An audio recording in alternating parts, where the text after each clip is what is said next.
All right, welcome to this week's interview. I'm with a guest here. Can you introduce yourself, man?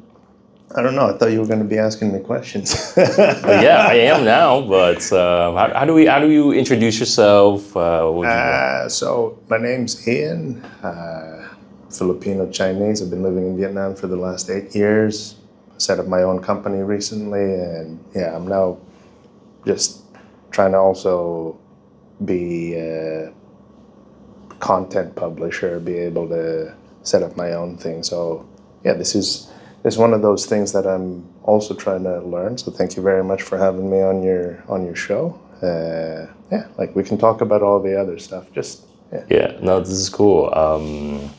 Yeah, it's interesting. Normally, when people think about Vietnam, they'll think a bunch of Vietnamese people, but what they don't realize, especially in like Ho Chi Minh City, Saigon, it's so international.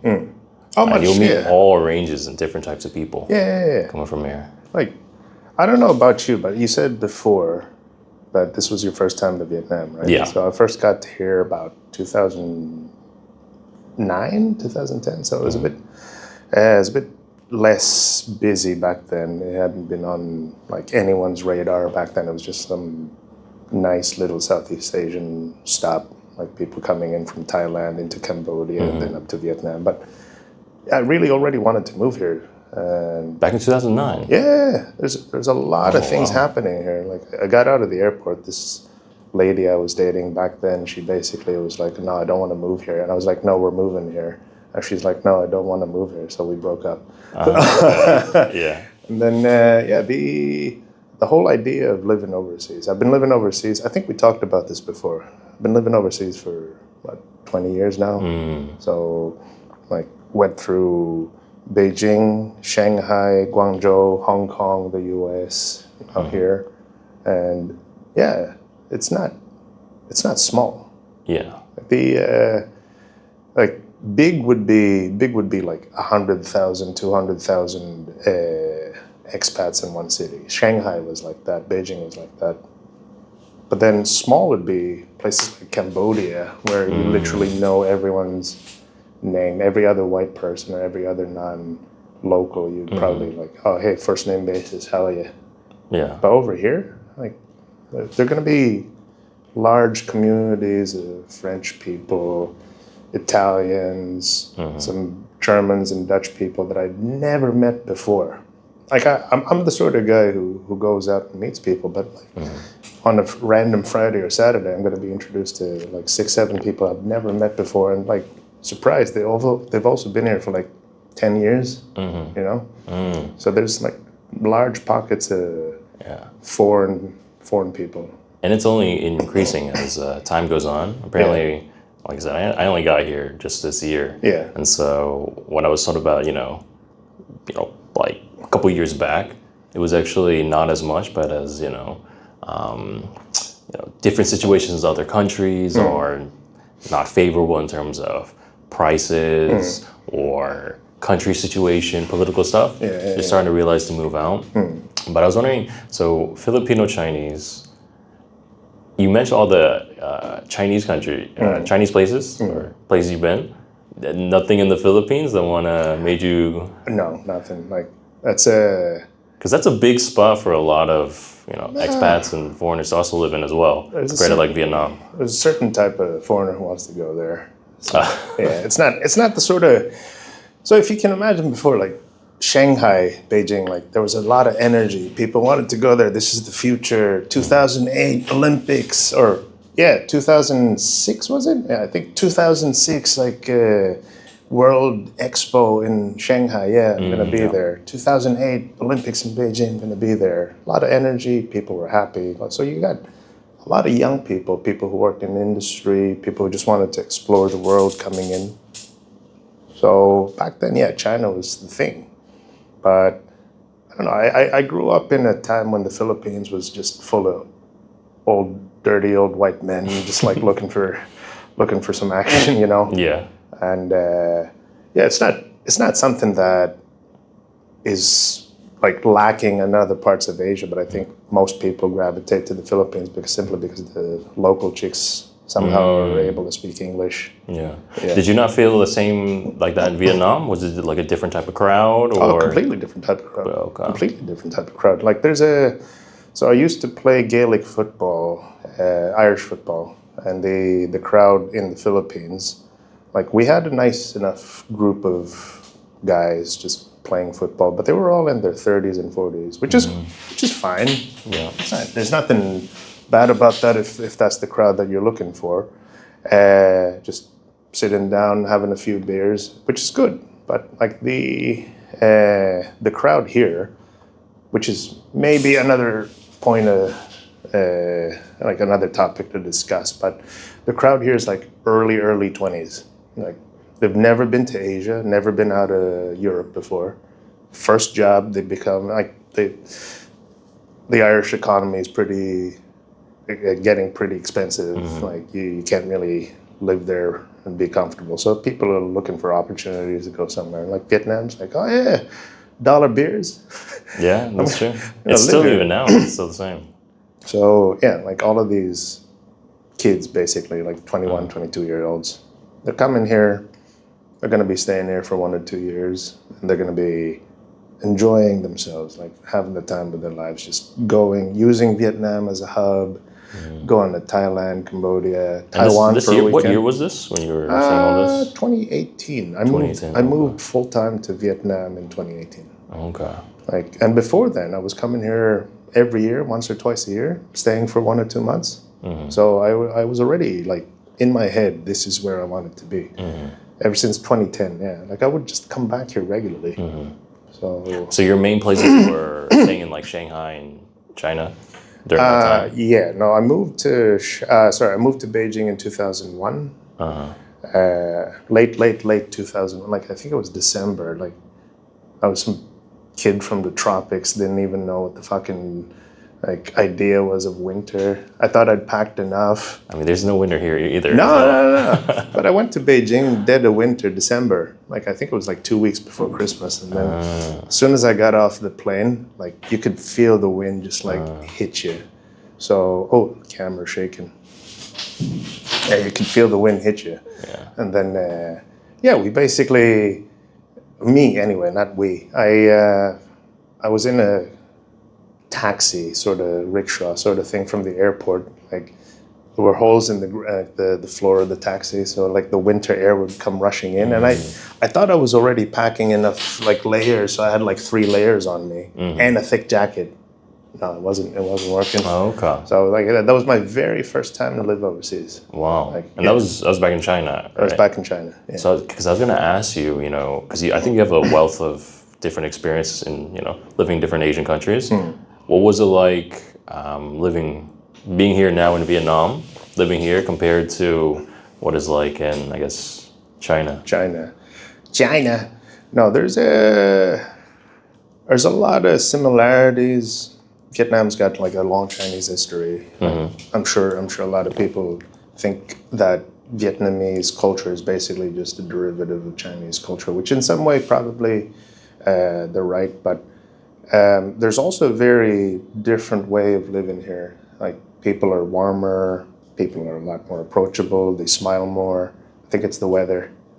Like just the type of energy that there was in China back then was basically just hustle. I'm gonna make money. Like the economy just opened up. I'm gonna make money.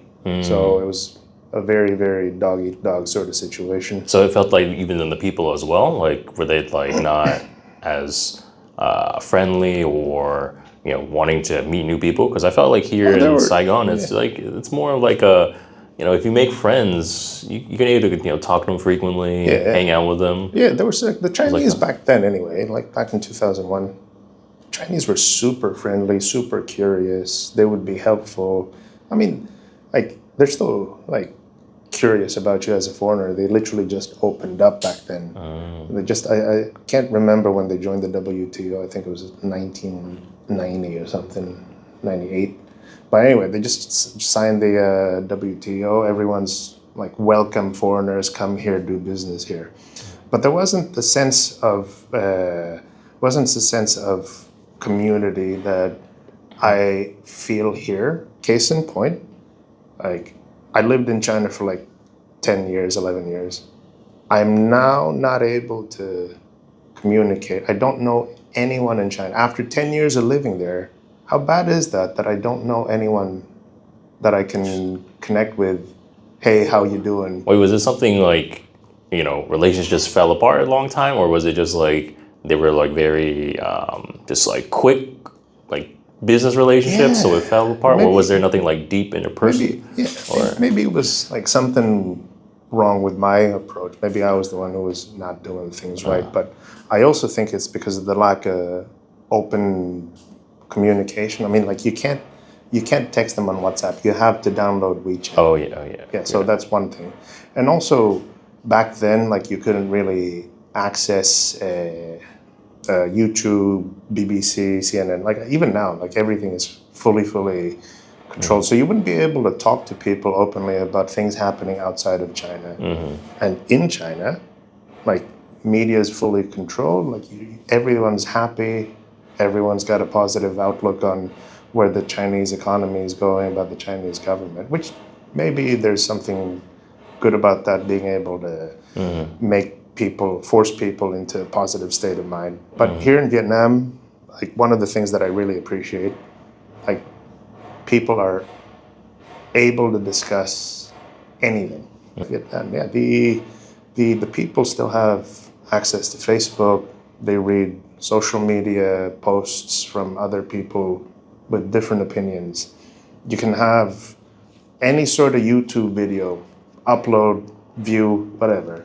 BBC, CNN, both of them are still readily accessible here. It's I can readily have conversations with my Vietnamese friends, and yeah, like the shall we say the worldliness of the Vietnamese locals that I've made friends with here. Like they're a lot more connected to like what's happening in society, but I was never able to get that with my Chinese friends. I think I may have personally done something wrong with my strategy of connecting with the older Chinese people, I guess. Yeah. So I was in my early 20s and they would have been like in their early 30s. So they would have grown up in a time when China wasn't very open. Maybe now, like if a person comes to China, or you, for example, if you take some time to head over to China, you might be able to meet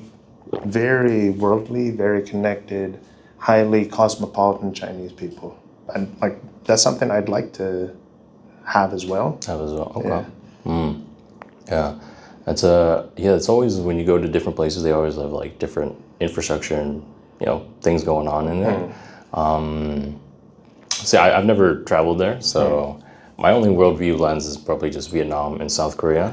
And when I was living in South Korea, the transition period from South Korea to Vietnam, it was pretty simple, like in terms of the way of life and I guess metro. I mean, that was just open this year, but just be able to like facilitate and make the transition. I thought it was like really simple. Yeah.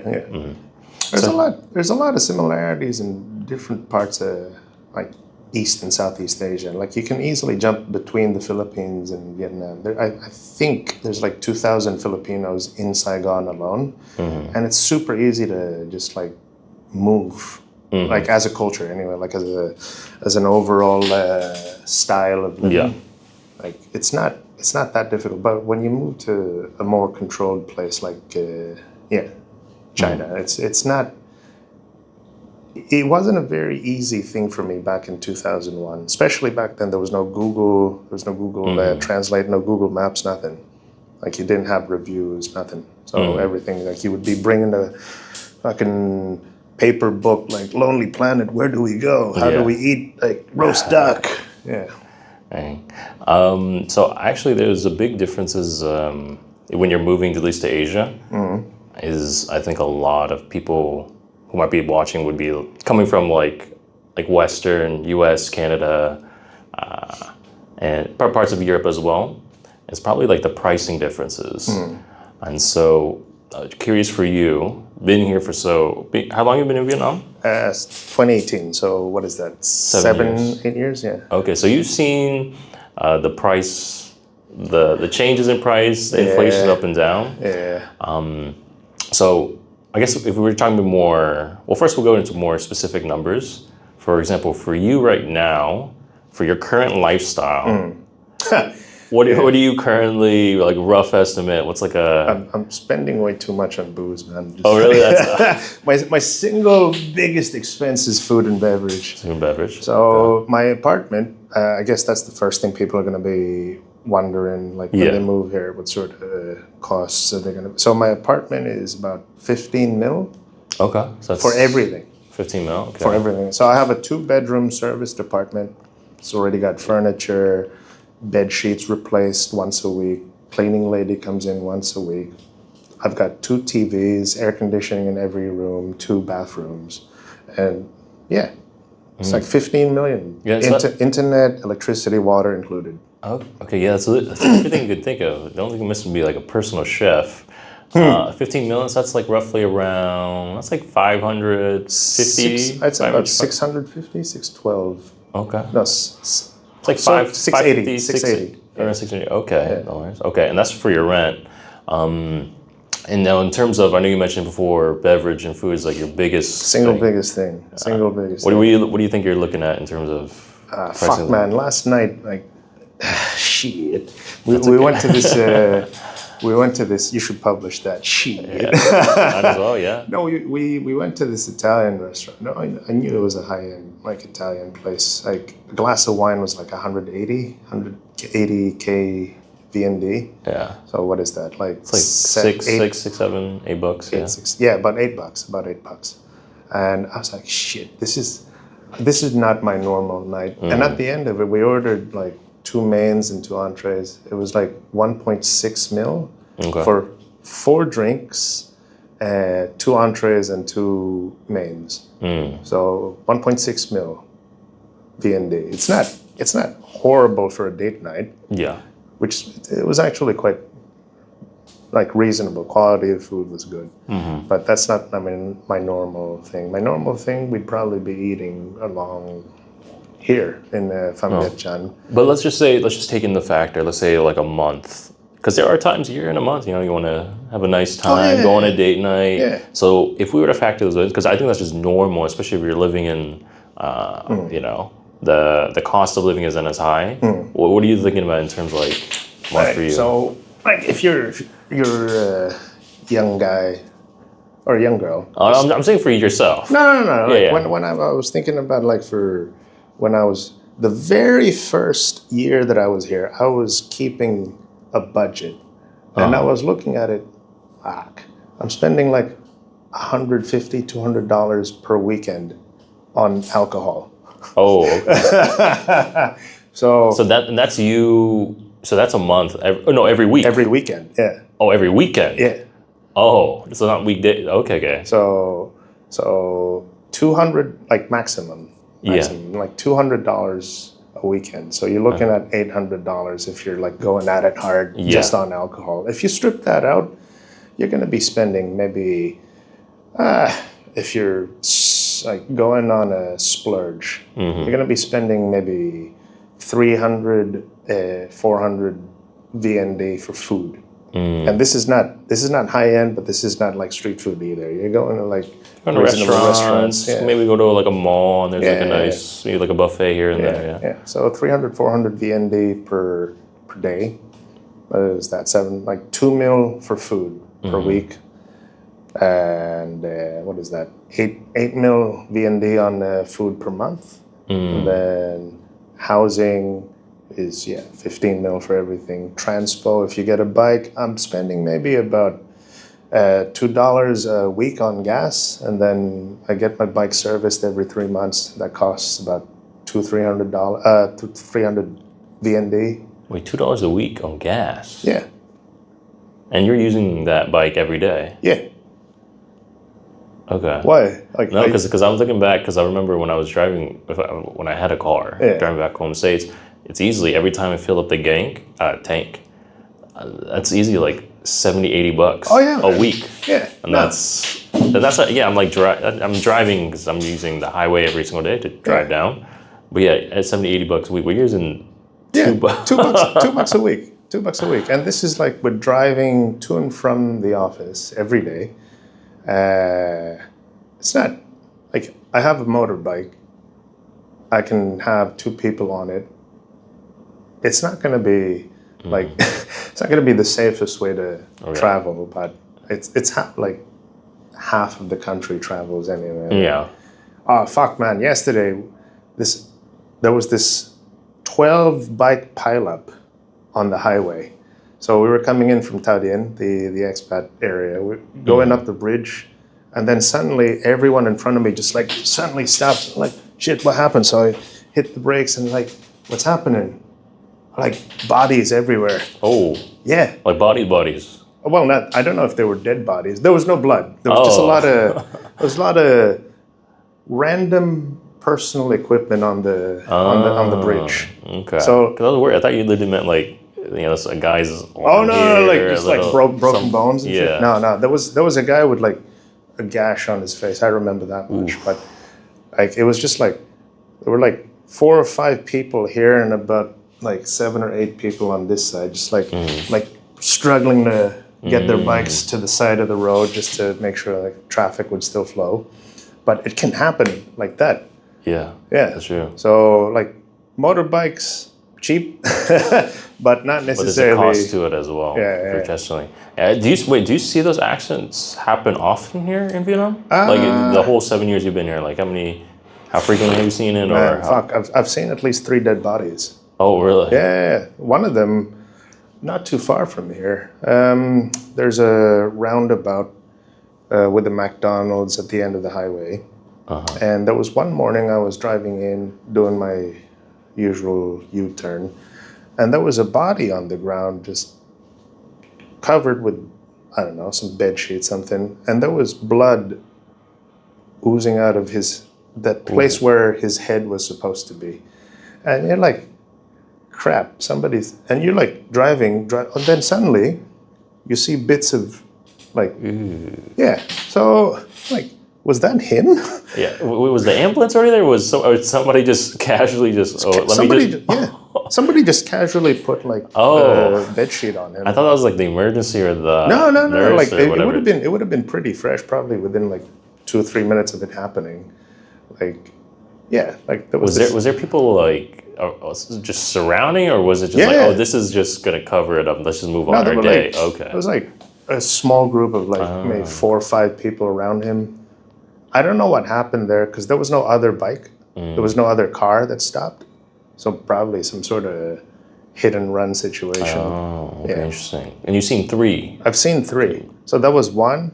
I was another I was on a highway somewhere. I can't remember exactly, but like there was another scene where like people were just like looking. There were like 20 people just like kibitzing and like again like just a body covered. It's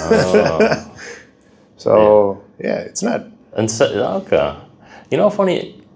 So those are bad, obviously. Yeah, I was saying 7 years though. 3 bodies in 7 years is not horrible. That's not too bad. Yeah, because I'm thinking about it because in the States perspective, like you'll see car crashes, accidents happen all the time. Oh, they happen here as well, all the time as well. Oh, okay. So I used to work in health insurance, so this is a topic that is near and dear to my heart.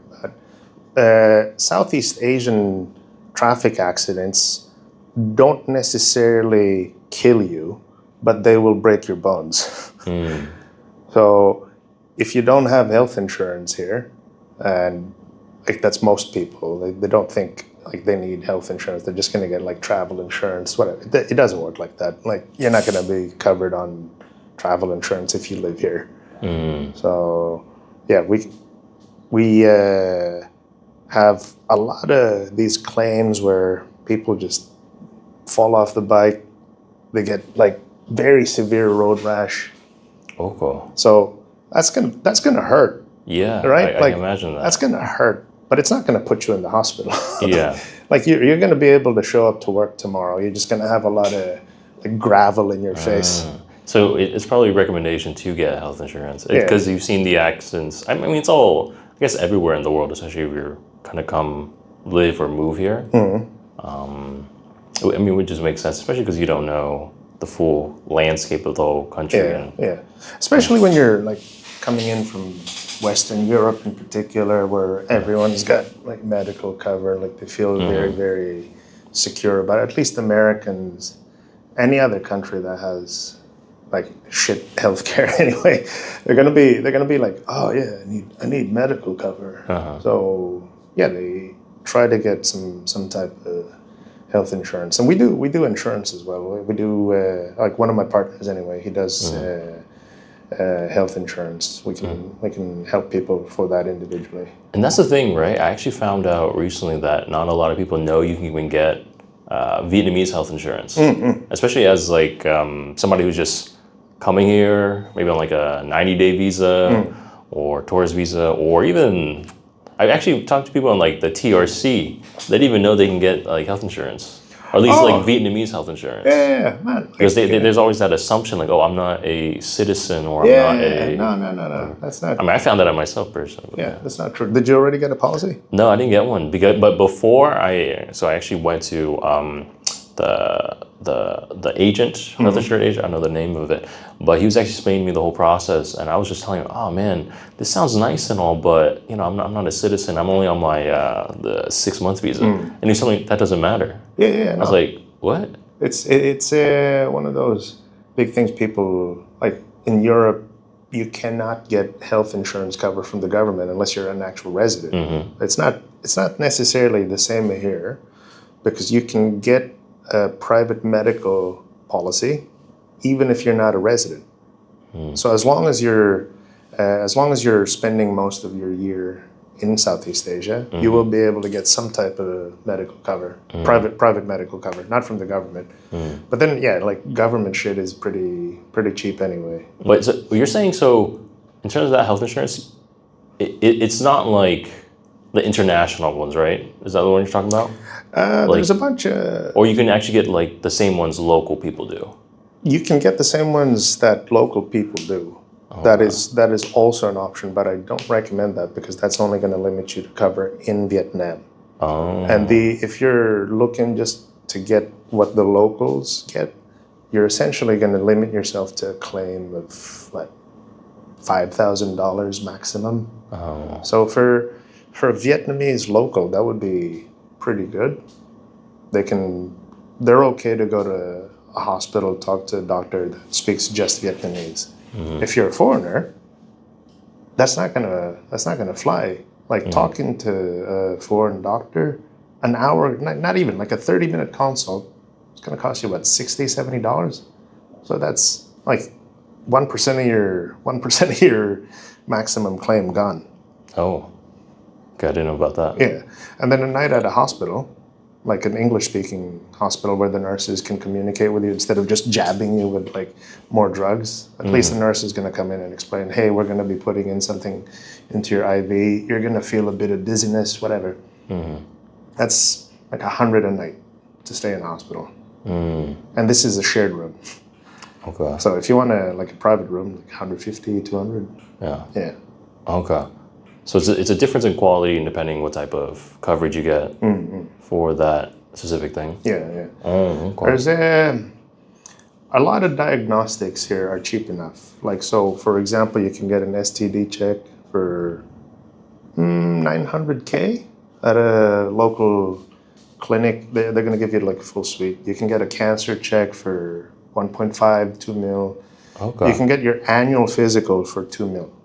Like a whole range, like 30 different tests. Dang. They're gonna take like a liter of blood or something. Yeah, that's anywhere. The test you're talking about was like, that's like between like $30 to like the 2 mil. That's like $80. $80 or something like that. Yeah. And that's without insurance. Without insurance. Okay. So it's pretty cheap to get the basic diagnostics. You can go to a pharmacy here. Like antibiotics are gonna cost literally 4,000 dong per pill.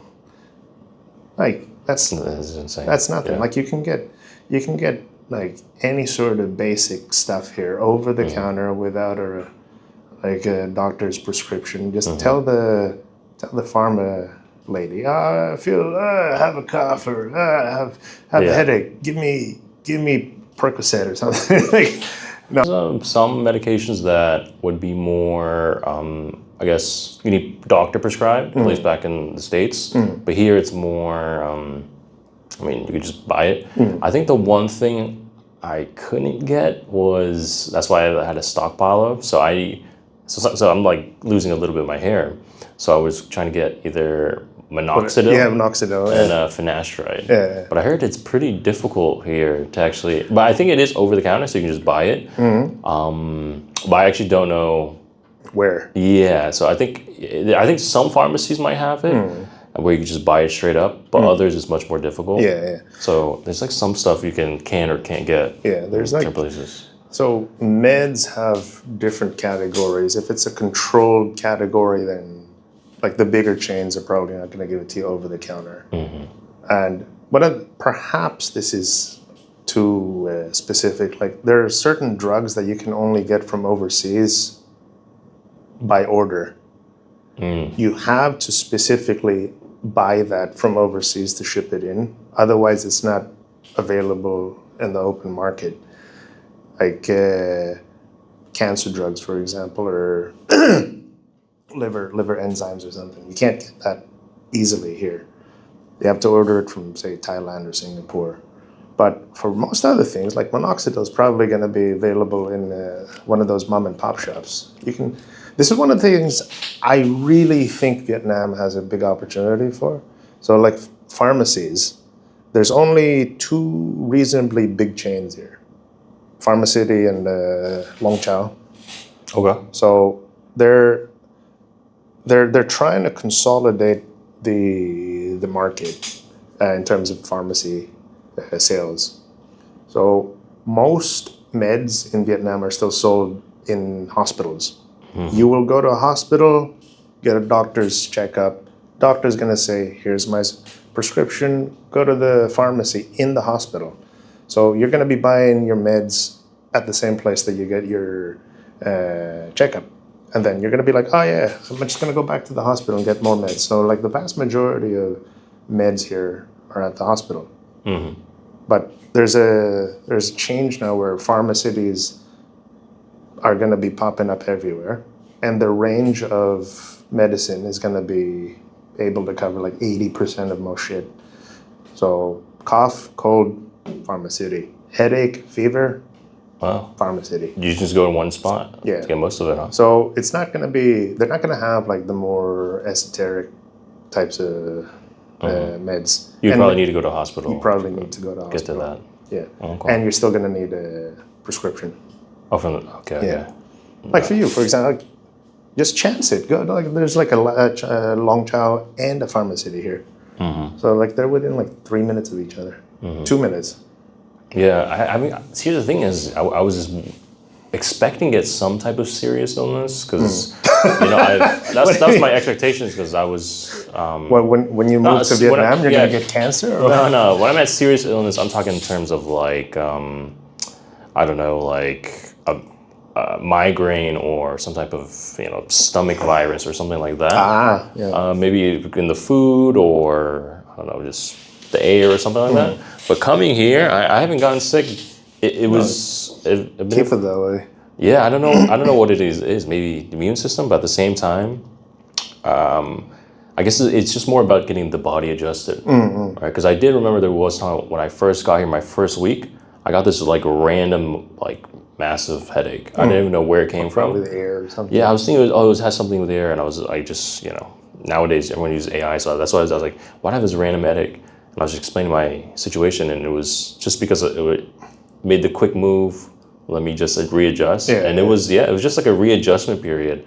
So I think anybody who like comes here and might think, okay, why am I getting sick here the first week, 2 weeks, maybe even a month? Yeah. I think it's just a matter of just readjusting your body to the climate, the air quality, and just the whole living situation.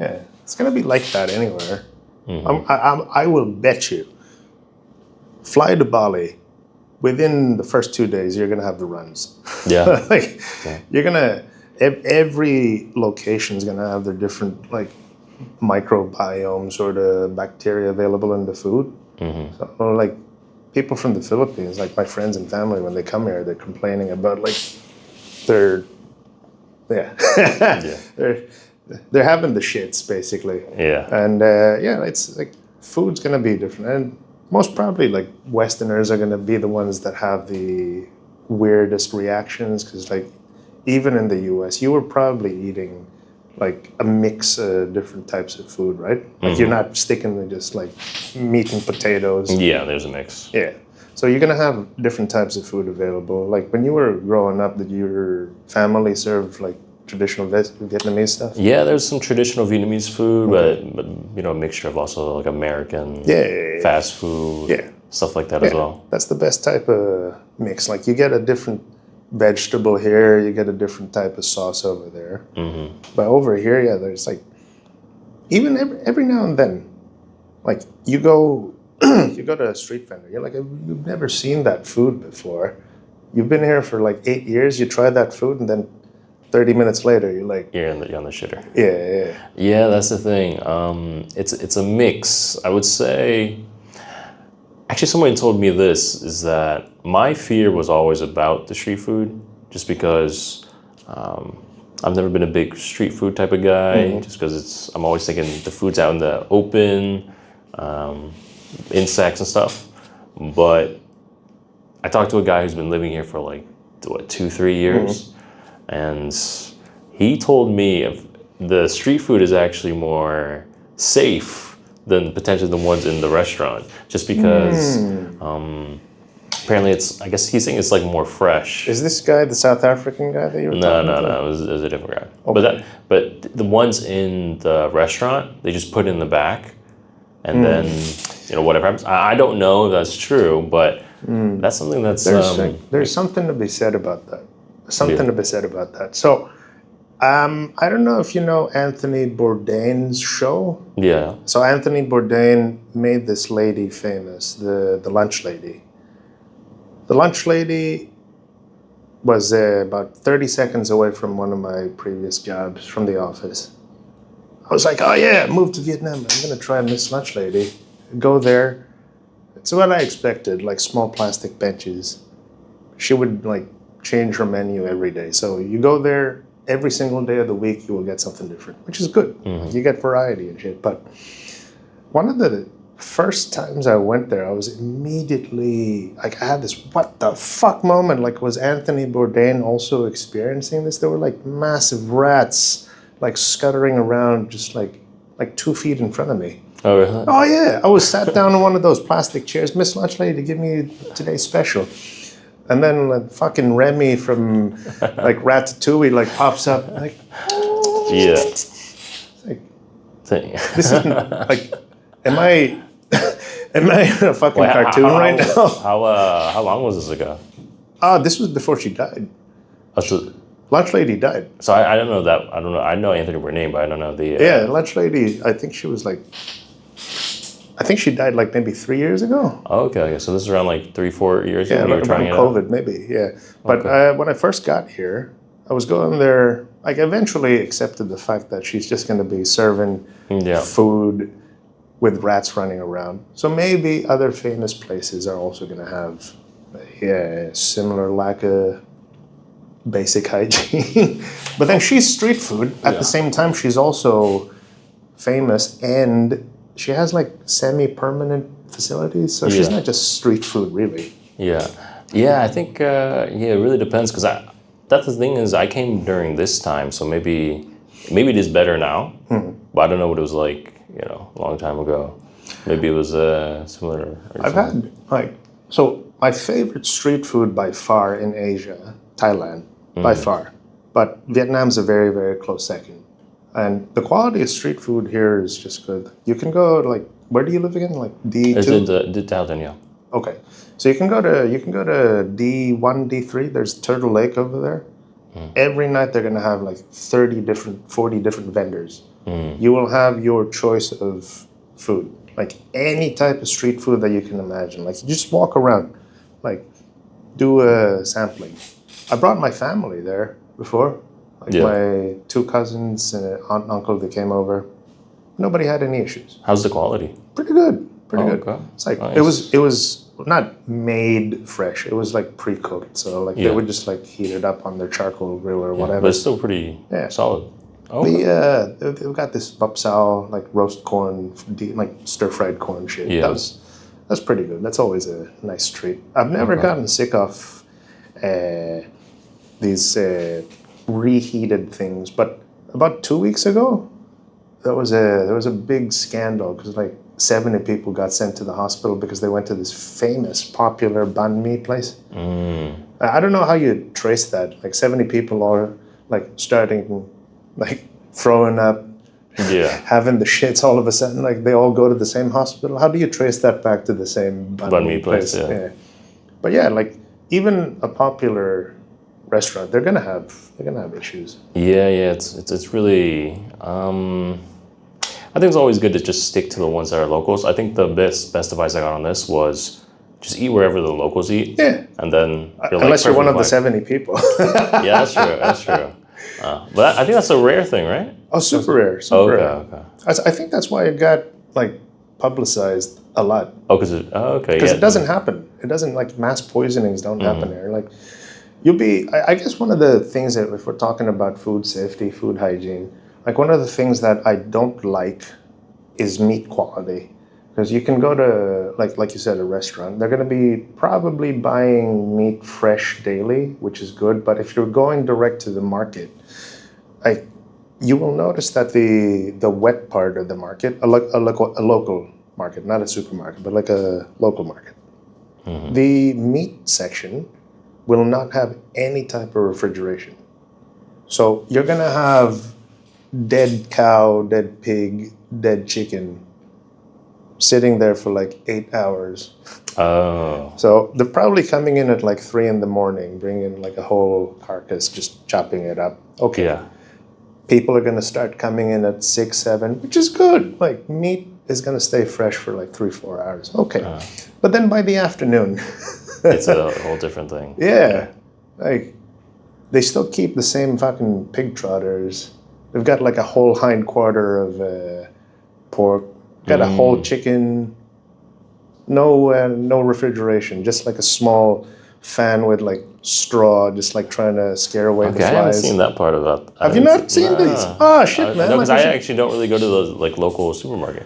We should do a filming. We check should it out. Yeah. Yeah, because I mostly just buy at the supermarket because I think that's whatever is closest. But I haven't checked out much of like the local market side. I like the supermarkets here. So Vietnam's got significantly better over the last 8 years. Like it's gotten significantly better in terms of availability of different food. When I first got here, like it was difficult to get basil, rosemary, thyme, Western spices, Western herbs, just Western sauce, even Chinese sauces. It was difficult to get them. But now, yeah, like pretty much any supermarket's gonna have them. It's just readily available. Yeah. So if you really want to buy something like fresh, maybe about 20% cheaper, and I guess the big pull there is the experience. Like it's just a lot more visceral. Like you get chickens clucking, you get fish trying to escape, like flapping out of the tub. We should do a filming. Yeah, we can just check it out because I've never been to the local market. So. There's one over here.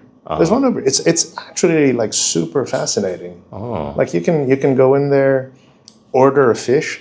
They're gonna which one? That one. They grab it like barehanded, like whack. Just like, yeah. Yeah, I have to check it out to see what's the difference. One thing I wanted to know about was so we're talking a lot about like the Vietnam culture, expenses. And food-wise, I think some people want to even just come to Vietnam. I think you're actually an expert and actually taught me some of like the ways to live here. But you've been here for 7 years and, helping foreigners move here as well.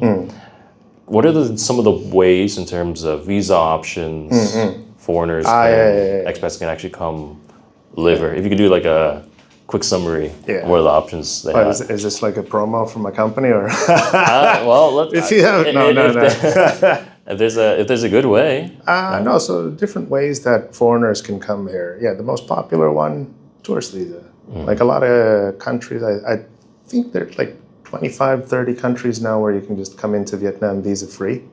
So rock up to the airport, present your passport, you get stamped, and like free to come in for like 30 days or something. That's the most popular way. I think US is 90, Yeah. stuff like that. Yeah, so... And has that been, because this is one of my biggest worries was that's, because I heard in Thailand they're cracking down on that. And do you feel like in Vietnam that's going to be happening? Yeah, over the last 7, it's gone up and down. It's tightened up, loosened down, like just... It's gonna go wherever the government wants it to go. It's gonna be the same in Thailand as well. It's not like Thailand's got like a specific plan. If you go on the Thai expat groups, they're gonna be complaining about the lack of organization with the Thai government in terms of visas. And here as well for Vietnam, you're gonna get the same feedback, or not feedback, but just angry social media comments. But at the end of the day, it's the government. Yeah. They decide that they don't want to have specific riffraff. Okay, they're going to change the policies. Who are you to tell them? That's true. So do you feel like it's, as of right now, currently, do you feel like everything's good in terms of traveling here? Just going through it? It's much better now than it was right before, during, and immediately after COVID. Okay. So the government has loosened up on... visa regulations. You can get a visa now online by yourself without an agent, but it's going to be either a tourist or a business visa. Okay. So you can do that by yourself. However, if you want to stay here longer than 90 days, I think, the business visa and tourist visa maximum is 90 days. You're going to have to get an agent. So different ways you can get yourself an extension on the tourist visa. Oh, really? Yeah. They can let you do that? Yeah, you can get an extension on the tourist visa in the country, depending on the situation. I think they might be stricter now, and they might require you to actually exit. So exit. But most, not most, like a lot of teachers, a lot of English teachers, they will be doing border runs. So that's a pretty common thing. Okay. Like they're going to take a bus out to Cambodia in the morning, get their stamp, enter Cambodia, stay there for like an hour, and come back. They're out in the morning, back by like 2 p.m. or something. Okay. Yeah. And so with the tourist visa, that's probably the most common one. What are some other options? So you can get the investor visa, which we talked about, and then you can also get the TRC. Okay. For the investor visa, what are like some of the requirements for that one? Well, investor visa, as the name says, like you just set up a company. I believe the government has now changed it. In order for you to get a 1-year in order to get a 1-year investor visa, capital of about 150,000 US. So 350K, 400K, 400 M VND. So about 150K. 150K for just, and that's you investing to a company, or? Yeah. You set up a company, $150,000 in capital, and after that, you can get yourself a investor visa. Okay. Is that can you take out that money, or is it has to stay in that whole time for 1 year, and it can? The money is capital for the company, so you have to use that for company operations. Okay. Whether or not the company operations includes housing for the executive, housing for the owner, that's an internal decision. But the money has to stay within company for company expenses. Okay. So 150K might, I don't think anyone has that just lying around. Okay. Yeah. So tourist visa, investor visa would be They just changed that recently. Like the previous limit was like, you could start a company for like 15,000, 20,000. They would give you a 1 year. And on paper, at least, that's still the case. But in practice, the government guy at the window, he's going to be, capital's too low, can't. Okay, I see. Huh. So it's Although changing to that? Yeah, there's a workaround though. So if, for example, you have a company that's already been alive for like a year, say 6 months, 2 quarters. If you've got tax history for 2 quarters, there's a reason for the government guy to allow the investor to get the investor visa. What they're avoiding is people coming here, setting up fake companies just so that they can get the investor visa, and then not doing anything. That's what we're talking about before, right? We were talking about just like you cannot just put money in and take money out. Yeah. That's not how it works. So you need to get an actual company with history, buy that company, and then get the investor visa. So there's an extra step where you have to find a company that already exists, has a clean tax history, and the owner wants to sell it. I'm just gonna go get some water. You want some more water? No. I'm gonna get some more water. Yeah. Oh, hello.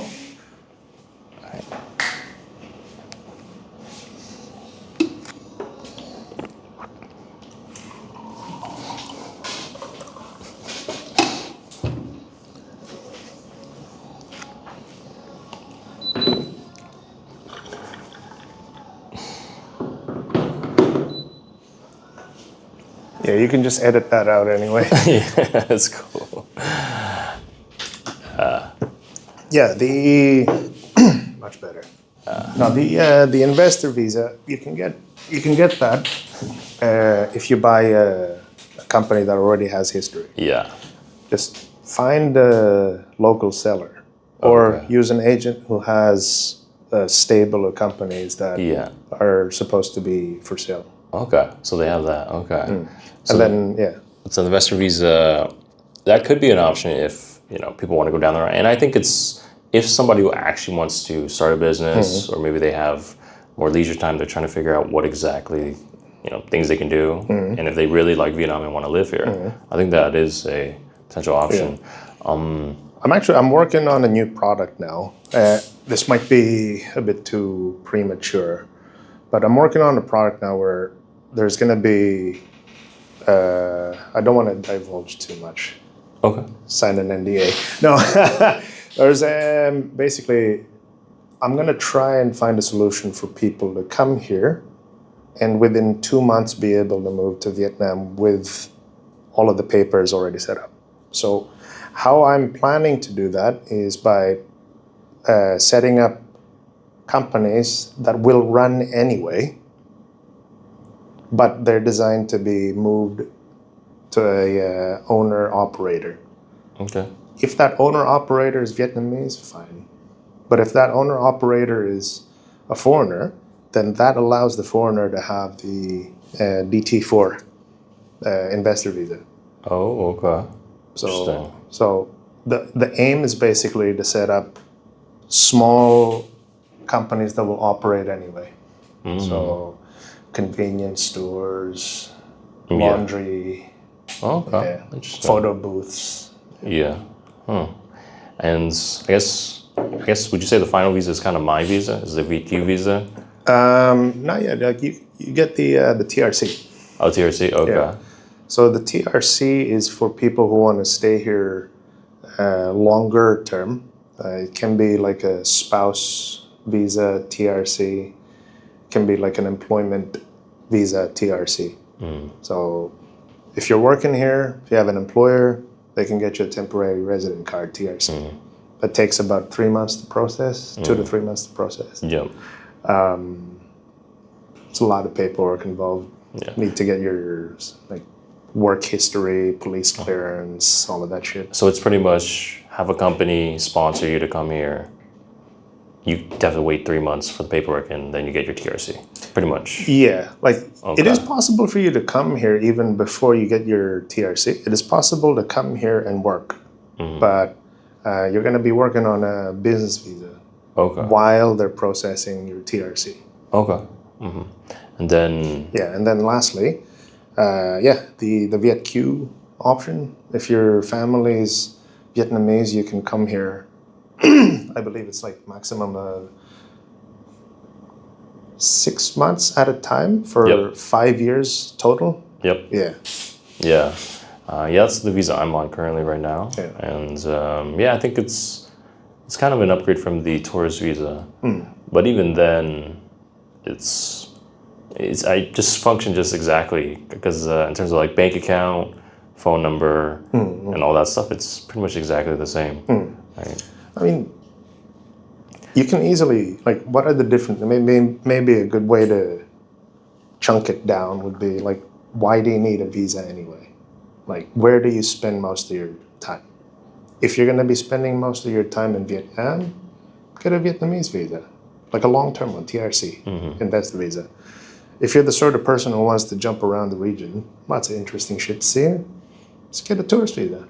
Yeah, that's one way, but I would say a lot of people coming from like the US, Canada, or the West, if they're going to come here, they want to potentially come here more long-term. I don't know if they want to deal with all the bureaucracy or having government employees. So I think the main one I've seen is probably just the tourist visa and just coming in and out every 9 days. And that's why I think there's the more, Vietnam is still more lenient on that right now currently. Right now, yeah. But like they have cracked down on that at least twice before. Like thousands of people got like shipped out, or they couldn't come back. Was it just randomly, or just not randomly? Like the government was sending out small feelers on the government news websites. They were like, "Oh, government reconsidering visa requirements," and then suddenly, like a week later, there's a whole blacklist situation. Oh, interesting. Yeah.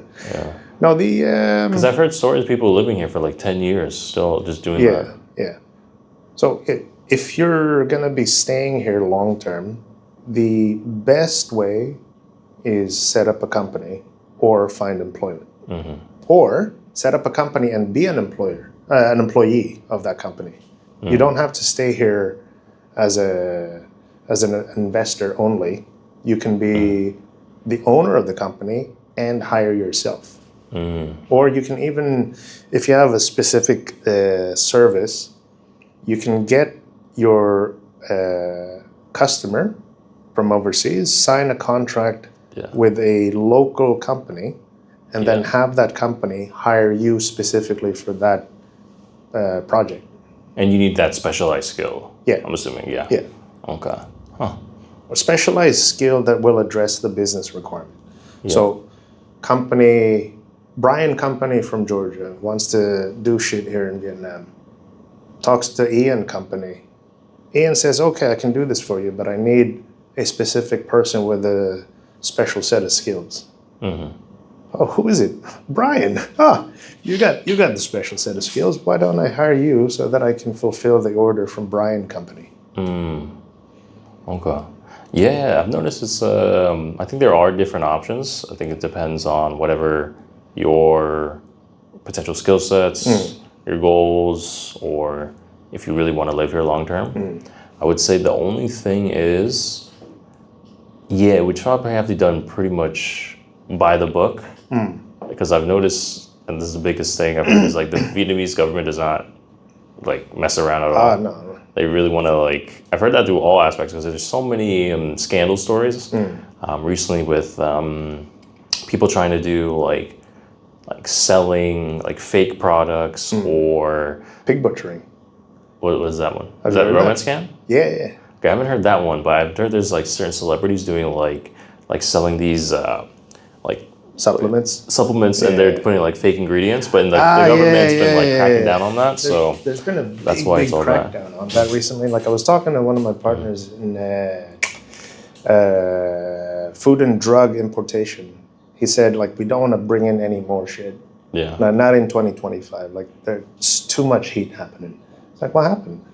Apparently there were like 400 or 500 people who just got axed. Oh wow! Government employees or something, or like government-linked employees, who were basically just approving imports And these imports were found to be either fake or had like bad ingredients. And then the government basically just said, okay, we're going to fix this. We don't want this happening. Yeah, sacked.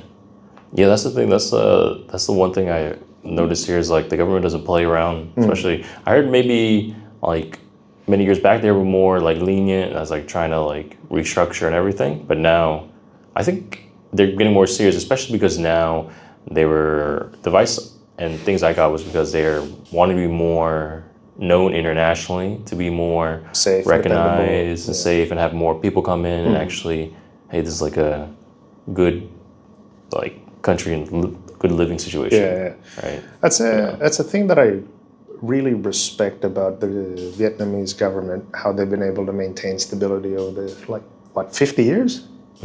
Like shit. Thailand's had 4 coups in the last 3 years or something. Yeah. And yeah, if I remember correctly, Thailand is the second biggest economy in Southeast Asia, but they're not necessarily strong anymore as an investment destination. So I read a report recently where the Thai government was very, very worried that Vietnam in particular was stealing all of the limelight. So there's a lot of just like it's now becoming more and more real for investors to consider Vietnam. Yeah. Like infrastructure's like steadily improving. The amount of private enterprise that's professionalizing is also quite good. You have a lot of these free trade agreements that the Vietnamese government, I think they have 17 now. Like no other country in Southeast Asia has that. Like 17 free trade agreements. Wow. So like Yeah. so even countries like Singapore. Singapore is the single biggest investor in Vietnam, or was it South Korea? Singapore. I'll say Singapore. Like if you have the likes of the Singaporeans coming in saying this is the partner that we want to have, like yeah, that's a big sign of trust. So, yeah, that's the thing. A lot of people are saying here, and it's all coming from expats and foreigners, saying, yeah, Vietnam is going on the up and up. And I've heard it so many times and from so many different people. And so, especially, and they're the ones doing business here. So they're not just like, just chilling, doing whatever. But a lot of the, up and up, and apparently there's a lot of big money made to be here. But yeah, I guess I would say final thoughts for you. You've been living here for 7 years. You're starting a business here, or just chilling in your office.